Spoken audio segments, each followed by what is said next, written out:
Voici mes frères un beau jour, c'est le jour où la lumière de la Sainte Église brille aux yeux des fidèles, où la charité embrase leurs murs. C'est le jour solennel où, après sa résurrection et après la gloire de son ascension, Jésus-Christ notre Seigneur a envoyé l'Esprit Saint.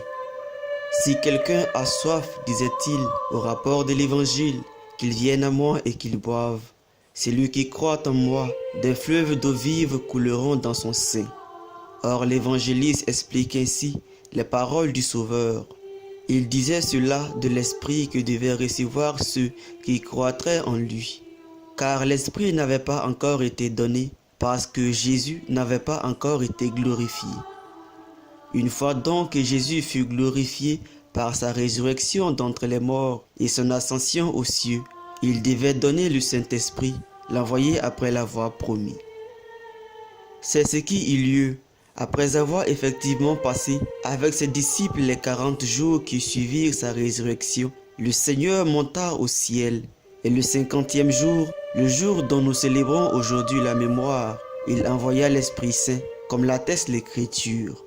Soudain, dit-elle, il se fit un bruit du ciel, comme celui d'un vent impétueux qui s'élève, et il leur apparut comme plusieurs langues de feu, et ce feu se reposa sur chacun d'eux, et ils se mirent à parler toutes les langues, comme l'Esprit Saint leur donnait de parler.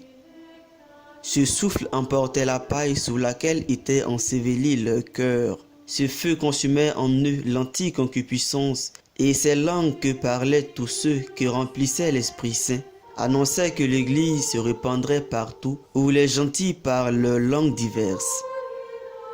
De même donc après le déluge, l'impiété superbe voulut bâtir, malgré le Seigneur, une tour fort élevée, et que le genre humain mérita alors que lui fût infligé le supplice de la division des langues, chaque nation parlant un idiome que ne comprenaient pas les autres nations.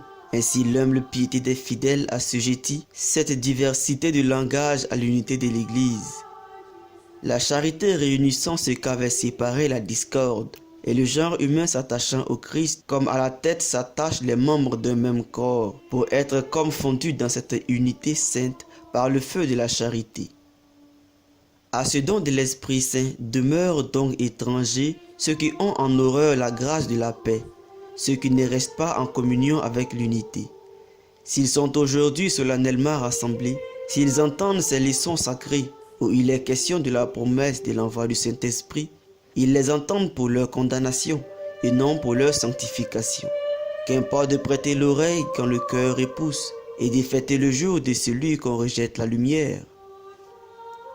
Pour vous mes frères, pour vous, membres du corps du Christ, enfants de l'unité et fils de la paix, célébrez ces jours avec joie, célébrez-le sans inquiétude, car en vous s'accomplit ce que promettait l'Esprit Saint quand il descendit alors.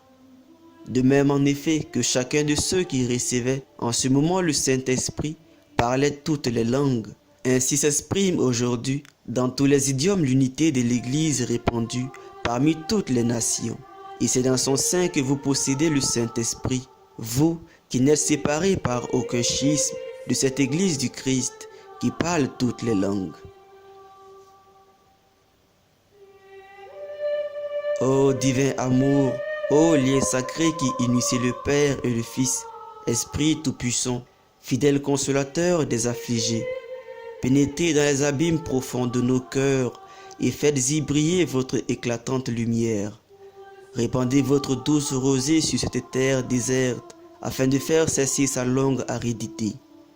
Envoyez les traits célestes de votre amour jusqu'au sanctuaire de nos âmes, afin qu'en y pénétrant, ils allument des flammes ardentes qui consument toutes nos faiblesses, nos négligences et nos langueurs. Venez donc, venez doux consolateur des âmes désolées, refuge dans les dangers et protecteur dans la détresse. Venez vous qui lavez les âmes de leurs souillures et qui guérissez leurs plaies. Venez force du faible, appui de celui qui tombe. Venez docteur des humbles et vainqueur des orgueilleux. Venez Père des orphelins, espérance des pauvres, trésor de ceux qui sont dans l'indigence. Venez étoile des navigateurs, port assuré de ceux qui ont fait naufrage. Venez force des vivants et salut de ceux qui vont mourir. Venez, ô Esprit Saint, venez et ayez pitié de nous, rendez nos âmes simples, dociles et fidèles, et condescendez à nos faiblesses, avec tant de bonté que notre petitesse trouve grâce devant votre grandeur infinie, notre impuissance devant votre force, nos offenses devant la multitude de vos miséricordes. Par Jésus-Christ notre Sauveur, ainsi soit-il.